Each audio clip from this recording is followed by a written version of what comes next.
बुलेटिनमध्ये एक breaking news समोर येते। लोकसभेवर निवडून येऊन सुद्धा संदीपान भुमरे हे मंत्रिपदी कायम राहणार असल्याची शक्यता वर्तवण्यात येते। भुमरे हे संभाजीनगरमधून विजय मिळवत लोकसभेचे खासदार झालेत।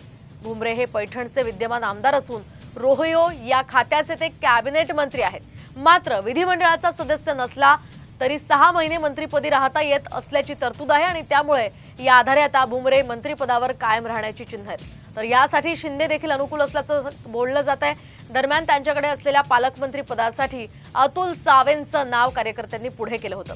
मात्र आता मंत्रिपद आणि पालकमंत्री पदाबाबत काय निर्णय होणार हे पाहणं अतिशय महत्त्वाचं ठरणार आहे। आपण पाहतोय संभाजीनगरातनं लोकसभेवर संदीपान भुमरे हे निवडून आलेले आहेत। मात्र लोकसभेवर निवडून येऊन सुद्धा संदीपान भुमरे हे मंत्रिपदी कायम राहणार असल्याची आता शक्यता वर्तवली जाते। आपण पाहतोय भुमरे हे पैठणचे विद्यमान आमदार सुद्धा आहेत आणि रोहयो या खात्याचे ते कॅबिनेट मंत्री आहेत।